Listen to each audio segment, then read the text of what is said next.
Welcome to the Economics of Me podcast.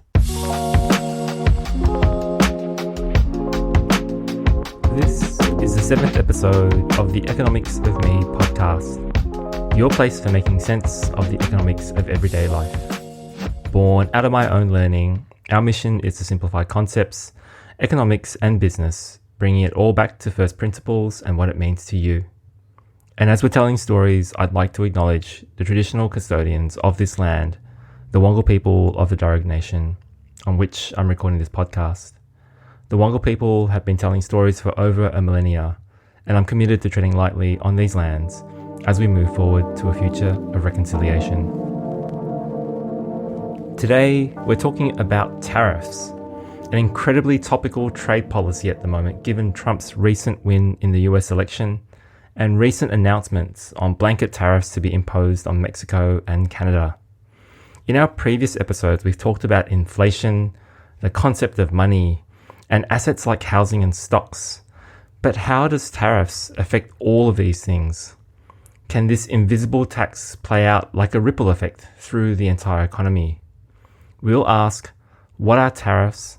How do they work? How does it affect the things that I buy, the job that I have, and how it disproportionately impacts the middle and working classes? Today, on the 7th episode of the Economics of Me podcast, we'll explore the trade policy of tariffs. Let's dive in and understand this in simple terms. So let's start with the basics. A tariff is essentially a tax, but instead of it being charged to you at a store, it's applied to the goods that are imported or exported across countries. When a country places a tariff on imported products, it's making those goods more expensive for businesses and consumers to buy. So where do tariffs come from? The idea of tariffs is actually ancient, dating back thousands of years. Some of the earliest known tariffs were used by the ancient Greeks and Romans. They weren't taxes on imports like we think of them today, but tolls or fees for using trade routes or ports. It was a simple way for governments to generate revenue and control commerce. And fast forward to the Middle Ages, tariffs started to look more like what they do now. Cities and kingdoms charge taxes on goods coming into their territory, not only making them more money, but also to protect local producers. This concept of protectionism became a core reason for tariffs, to shield domestic industries from foreign competition. By the 17th and 18th centuries, tariffs became a key tool for shaping economies. Take the United States, for example. In the 1700s, the fledgling US government relied heavily on tariffs for revenue, since income taxes didn't really exist yet. Alexander Hamilton, yes, that's Hamilton from musical fame, one of the country's founding fathers, even advocated for higher tariffs to protect American industries from established European manufacturers. But enough about history. Let's talk about how tariffs actually work today with an example. Imagine two countries, country A and country B. Country A is known for producing steel cheaply because of its abundant resources and government subsidies. Country B, on the other hand, also produces steel, but its costs are higher. Now, when country A exports its cheap steel to country B, local steelmakers in country B struggle to compete. They can't sell their steel at the same low price. And so to protect its domestic industry, country B imposes a tariff, let's say a 25% tax, on imported steel from country A. And this means that when a company in country B buys steel from country A, they now have to pay an extra 25% on top of the original cost. This raises the price of imported steel, making it less competitive against locally produced steel. The goal here? To encourage businesses and consumers in country B to buy the domestic steel instead. On paper, this seems like a win for country B's steel industry. But here's where things get tricky. The higher cost of imported steel, well, it doesn't just disappear. It gets passed on to businesses that rely on that steel, for example, car manufacturers or construction companies. And so here's the thing. Tariffs don't just impact governments or big businesses. They affect all of us. When tariffs are placed on everyday items like electronics, clothing, or food, the prices we pay can increase. So this means that tariffs, while protecting some industries, can also raise the cost of living for consumers. And let's not forget the global ripple effects. If one country imposes tariffs, the other country might retaliate with their own, leading to a trade war. And when this happens, industries that rely on international supply chains can suffer, and economic growth slows down. And so while tariffs might seem like a simple solution to economic issues, they often come with unintended consequences. Unless you've been living under a rock, the recent US election saw Trump re-elected. And while this is not a political podcast, one of the key tenets of his victory around trade was imposing of tariffs on a multitude of imports into the US. Let's explore how this disproportionately affects the middle class and working class of America, cohorts that he comfortably won over as voters. Let's break it down. When tariffs are slapped on goods like washing machines, smartphones, or even cars, the companies importing those goods don't just absorb the extra costs. They pass them on to you, the buyer. And suddenly, the new washing machine costs $100 more. Over time, these small increases add up and take a bigger bite out of household budgets. Here's the key point. Tariffs are inherently inflationary. Why? Because they increase costs at multiple stages of the supply chain, which eventually leads to higher prices for you and me, the consumer. Now, you might wonder, why not just buy American-made products instead? Well, here's the thing. Many US industries rely on global supply chains. Even American-made goods often include parts or materials sourced from other countries. And so when tariffs raise the cost of imports, they indirectly increase the cost of domestic products too. There's no easy escape. Think about it. The cost of labor in the Far East is far cheaper than in the US. And so whilst these trade policies are protectionist and aim to improve manufacturing in the US, there is just no way on a cost basis that manufacturing a washing machine in the US will be cheaper than manufacturing one in Asia. Therefore, as this all plays out, both washing machines end up costing more. The locally made one and the Asian made one with the tariff imposed on it. But wait, there's more. The impacts of tariffs isn't just limited to inflation. Tariffs can also slow down economic growth. And when there's economic uncertainty, the bond market often reacts. Mortgage rates are tied to long-term treasury bonds. What are treasury bonds? They are basically long-term debt securities issued by the US Department of Treasury to finance government spending. There's usually an interest rate tied to them, or yield, and this is fixed at the time of issuing. And so the purchaser of these bonds gets this essentially fixed interest payment. It's one of the safest investments out there.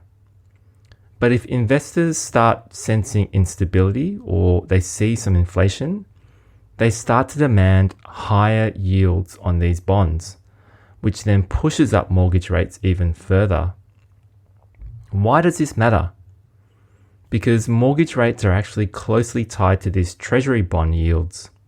When these yields rise due to economic uncertainty, mortgage rates go up. So even if inflation doesn't skyrocket, the mere instability caused by tariffs can still push mortgage rates higher. And here's the tough part. Higher mortgage rates disproportionately impact middle class and first-time home buyers. Wealthy families can absorb these high costs or even pay in cash.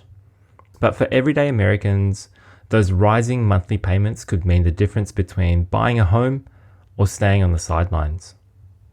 So let's make this concrete with an example. Back in Trump's first term, there was a trade war with China where tariffs were imposed on billions of dollars worth of goods.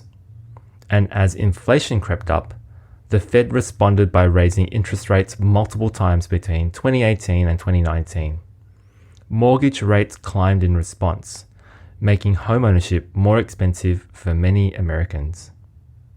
So even if you're not directly buying the products affected by tariffs, the overall economic impact can still affect your finances, especially if you're in the housing market.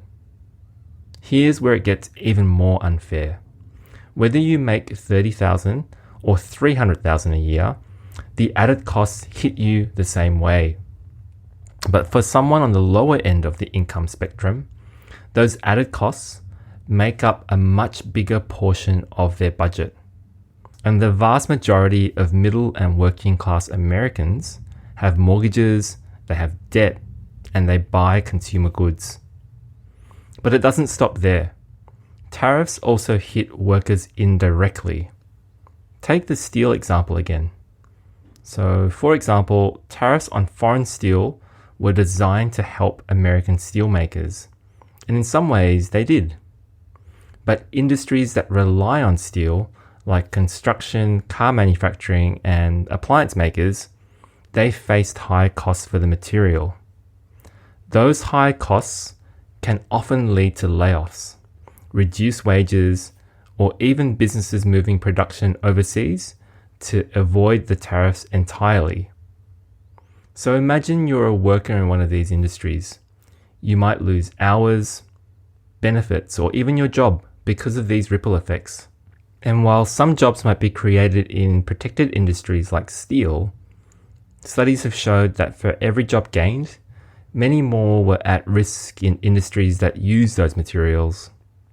And let's not forget the retaliatory tariffs.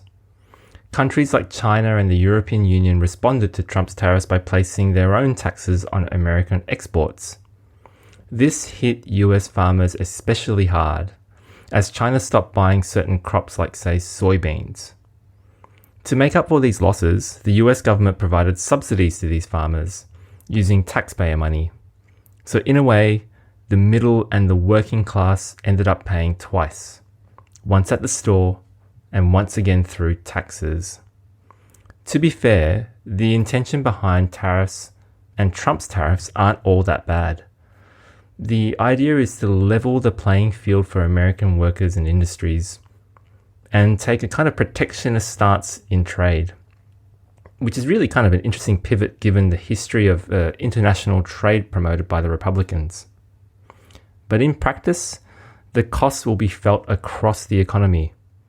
And those costs often showed up in the form of higher prices for everyone. So here's the bottom line. Tariffs might sound like a tool to boost domestic industries, but they come with a hidden cost: inflation rippling through the economy. And that's something that the US middle class will all feel, whether it's buying groceries, paying for a new phone, or filling up at the petrol pump. Enough from me though. What do the experts think? LSE, or the London School of Economics, notes in a recent paper that the proposed tariffs put forward by Trump could reduce gross domestic product in the US by nearly 1%, and in China nearly 1% as well, while the European Union would face a more modest reduction of 0.1%. Some economists estimate that these blanket tariffs on all imported goods will add up to be a big hit to the global economy. For example, the Peterson Institute of International Economics estimates that the tariffs will add more than $2,600 in annual costs to the typical US household. The prestigious Wharton School at the University of Pennsylvania warns a trade war could also reduce GDP by as much as 5% over the next 2 decades. ING have taken a more tempered approach, arguing that economists' forecasts sometimes sound worse to the average consumer than they probably are. For example, Wharton's estimated 5% GDP hit would occur over 2 decades, and they think that hardly constitutes a crisis. Similarly, the IMF's 1.6% GDP increase over 2 years is substantial, but not enough to constitute a meaningful recession in itself.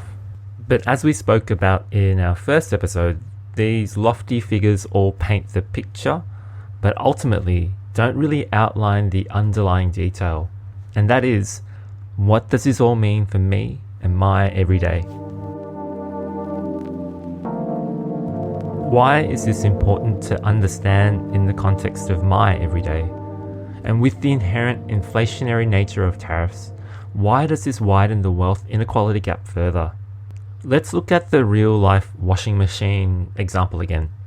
So you're in the market for a new washing machine, and tariffs have increased the cost of imported aluminium used to make it.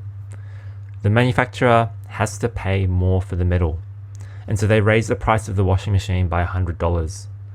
For a wealthy family, that $100 is barely noticeable. Maybe it's the cost of a nice dinner out. But for a middle-class family, that $100 is the difference between staying on budget this month or dipping into savings. And if you're a working-class family living paycheck to paycheck, that $100 might mean choosing between the new appliance or delaying repairs on your car. This is why tariffs hit these groups harder. Price increases take a much larger share of their disposable income. And here's the kicker. Tariffs again act like a flat tax. And that means that everyone pays the same higher price regardless of their income.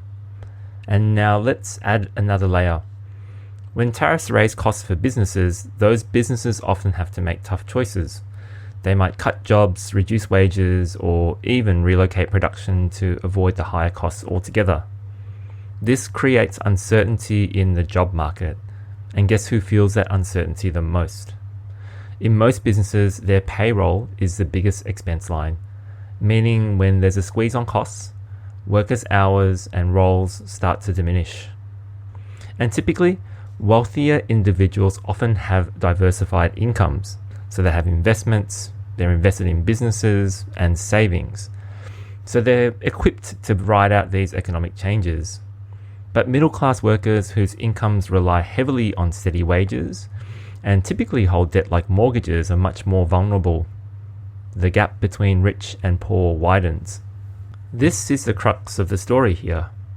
Tariffs have this protectionist stance when outlined as rhetoric in the news, but in actuality, their impact is far and wide. Yes, the view is that it provides an environment for local manufacturing to prosper, but without economies of scale and also innovation to back that up, and I guess the US legacy auto industry is a great example here, all tariffs do is push up prices for consumers, disproportionately affecting the middle and working classes. And given this everyday impact is far-reaching, people's perceptions of whether they are getting ahead, whether they're able to build a more promising financial future for their children, and whether they can just afford the basics of everyday life, will get increasingly fraught. So how do you feel about the path ahead now? Thank you so much for listening. I really appreciate your time. If you've enjoyed this episode and feel compelled to subscribe, that would really help our little channel. In the next episode, we'll talk about the economics of childcare and how it informs the economics of your everyday life. You can find the Economics of Me podcast anywhere you listen to your podcasts.